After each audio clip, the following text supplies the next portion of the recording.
Good evening. Oh! The game you're about to see is the most stupid, appalling, disgusting and disgraceful exhibition of football in the history of the game. Chile versus Italy. This is the first time the two countries have met. We hope it will be the last. On the 2nd of June 1962, Chile, the hosts of that year's World Cup, took on Italy in their capital city, Santiago, in front of 66,000. This game turned out to be the most violent football match in history, but also a fixture that would change the sport forever. This is the Battle of Santiago.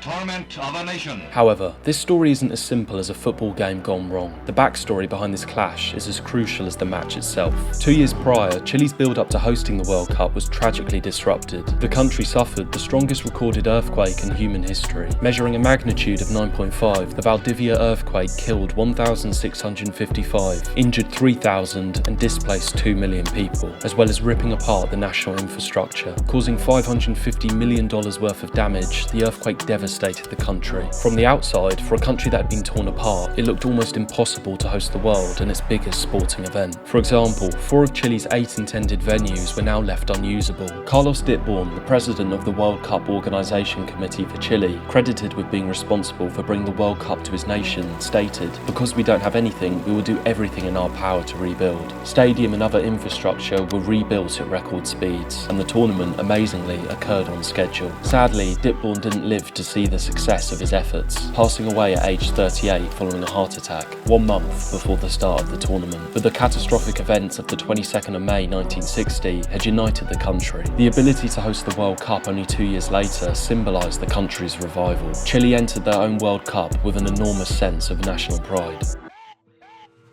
As a result of the emotion in the country, this World Cup felt very different. Before the Battle of Santiago, the tournament as a whole was showing signs of developing into a violent bloodbath. Reports read like battlefront dispatches. The 8 games played over the first 2 days of the tournament featured 4 dismissals, 3 broken legs, a fractured ankle, and some cracked ribs. This was more a world war than a World Cup. Chile were in Group B alongside Switzerland, West Germany and Italy. The hosts won their first game in the group stage as 3-1 against the Swiss, whilst Italy drew 0-0 with West Germany. So the next game, Chile versus Italy, had enormous stakes. Whoever won this match would essentially guarantee themselves a place in the knockout stages. Chile's rebuild was seen worldwide as magical. Praise had rained in from all corners of the globe about how resilient the nation had been. But not everyone was impressed. In the build-up to Chile versus Italy, 2 Italian journalists, Antonio Girelli and Corrado Piznelli, wrote foul things about the hosts and its capital city, Santiago. They described the city as a proudly backwards and poverty-stricken dump, full of prostitution and crime. The phones don't work, taxis are as rare as faithful husbands, a cable to Europe costs an arm and a leg, and a letter takes 5 days to turn up. They went on to criticise the locals, describing them as being prone to malnutrition, illiteracy, alcoholism and poverty. Chileans were shocked, hurt and angry. They had battled through an immense catastrophe to get the tournament up and running, and they were now being ridiculed by one of the nations they'd worked so hard to impress. The Chilean press fired back at the Italians, describing them as fascists, mafiosos, oversexed and drug addicts. Girelli and Piznelli were forced to flee Chile, whilst an Argentinian scribe, mistaken for one of them in a Santiago bar, was beaten up and hospitalised. The war of words sparked a newly formed hatred between the two nations. This hostility, mixed with Chile's us against the world, siege-like mentality, heading into this World Cup, was at the heart of the world's most violent game.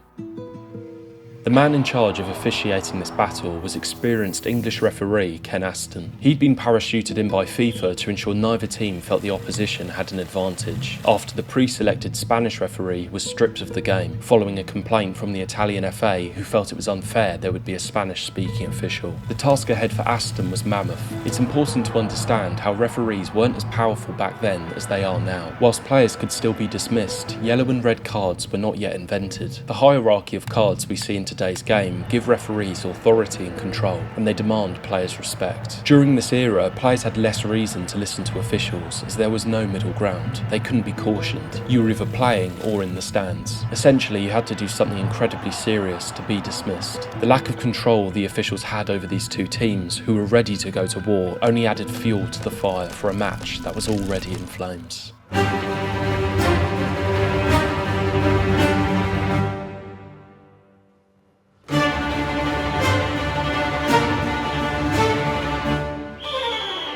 Well, this looks like turning into a real battle, and there's trouble already. There's a fight going on in the middle there.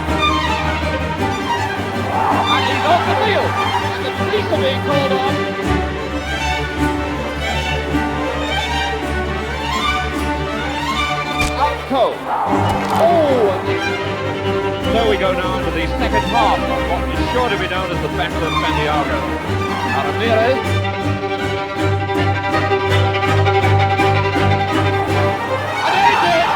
And the stadium's erupted. Oh, we're getting a rugby match and a fight, everything going in there. Oh, and a great shot and a great goal. Well, the humiliation of the Italians is now complete.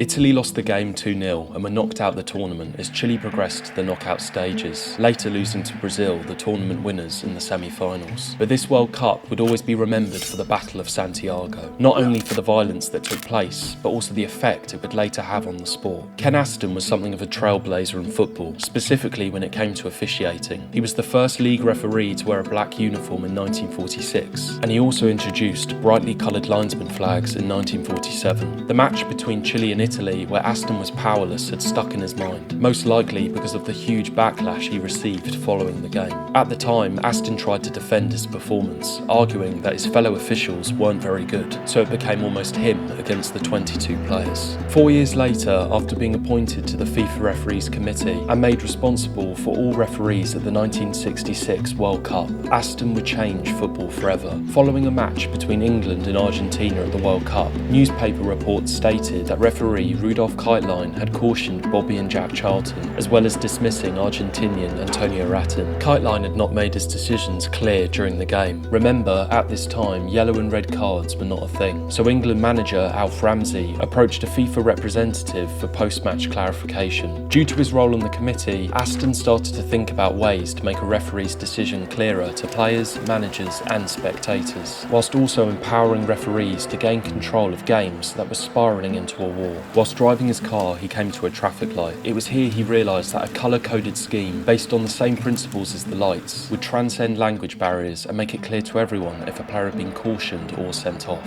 and give referees some much-needed authority. Yellow and red cards were born in this moment. Ken Aston, the man in no man's land for the biggest war in football, had changed the sport eternally. He'd ensured no referee would ever have to face what he encountered on the 2nd of June 1962. He'd ensured that the world's most violent football match will always be known as the Battle of Santiago.